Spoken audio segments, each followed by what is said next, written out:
Le dossier démarre par l'appel d'un notaire qui souhaite me confier un dossier plutôt ordinaire. Max décède, sa fille Marie se doute qu'elle a une sœur d'une première union de son père.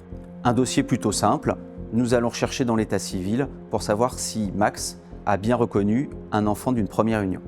Et là, dans l'état civil, bingo, nous retrouvons l'héritière, Capucine, la sœur de Marie. Capucine, elle est étonnante parce que généralement, lorsqu'on appelle l'héritière, la première question que nous pose, c'est de combien je vais hériter. Là, pas du tout. Elle me dit de qui, comment, jusqu'au moment où elle apprend que c'est son père et veut nous poser plein de questions. Et elle nous signe très facilement le contrat de révélation, mais hésite à signer la procuration car elle souhaite être présente à chaque rendez-vous. Le dossier avance vite et je donne rendez-vous à Capucine chez le notaire quelques semaines plus tard. J'appelle Capucine pour la prévenir du rendez-vous et elle me dit qu'elle veut être présente. C'est classique, pas de problème, je lui donne rendez-vous chez le notaire, mais en y allant, je me pose quand même plusieurs questions. Deux sœurs qui ne se sont jamais vues, quelle va être l'histoire? Elle est curieuse, est-ce que ça va bien se passer? Est-ce qu'elles vont s'insulter? Beaucoup de questions se posent et va falloir jouer beaucoup de psychologie peut-être dans ce rendez-vous. Alors l'heure du rendez-vous approche, Capucine m'appelle en me disant « Je suis devant l'étude, peut-on se retrouver ?» Et là, monte un peu d'émotion chez moi en se disant « Elle n'ose peut-être pas rentrer, est-ce que je suis une bouée de sauvetage? Est-ce qu'elle a besoin de moi ?» Je me dis qu'il va falloir que je la soutienne tout au long du rendez-vous. Et j'arrive devant l'étude et je vois Capucine, une jolie femme, grande, rousse, qui m'attend.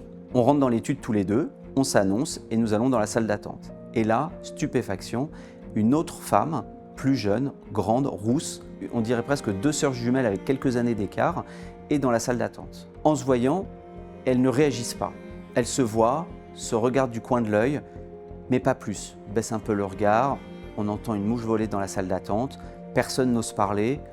Je préfère les laisser un peu dans leur coin. Et là, le notaire vient nous chercher dans la salle d'attente, nous installe dans son bureau et commence à lire l'acte de notoriété. Personne ne parle, tout le monde écoute. Marie et Capucine sont de chaque côté de moi et le rendez-vous se passe classiquement. L'acte est signé, la notoriété est validée et nous parlons de l'actif.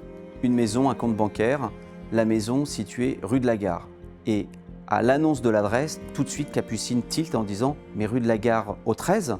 Et là Marie dit « Oui, oui, tout à fait, c'est la maison dans laquelle j'habite aujourd'hui. » Et là, ce lien, ce petit point commun entre les deux sœurs a tout de suite créé la flamme entre les deux. Et elles commencent à échanger leurs souvenirs. Capucine nous dit « Mais moi j'y habitais jusqu'à l'âge de mes 10 ans, nous étions heureux avec mes parents, jusqu'au jour où ma mère m'a attrapé sous le bras en disant « Ton père m'a trompé, viens on s'en va ». Et plus jamais j'ai revu mon père et j'ai quitté cette maison.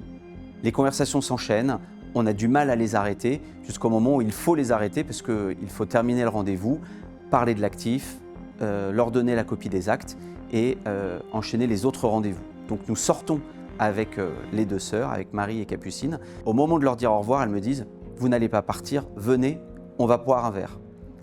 Mais ce n'est pas un « venez », c'est plutôt un ordre qu'elles me donnent « Accompagnez-nous, vous nous avez réunis, on vous offre un verre ». Nous arrivons dans le café, je ne peux rien dire, je les écoute échanger, se raconter leur vie. Je prends mon Perrier sur le côté, elles sont dans leur bulle, je les écoute.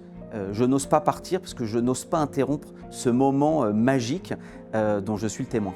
À un moment, je suis obligé quand même de partir, donc je leur dis « mais continuez » et je m'en vais. Après le rendez-vous et après ce Perrier, elles m'ont écrit pendant 5 ans à l'occasion de la nouvelle année, une carte postale pour me remercier de les avoir réunis et de leur avoir offert une famille.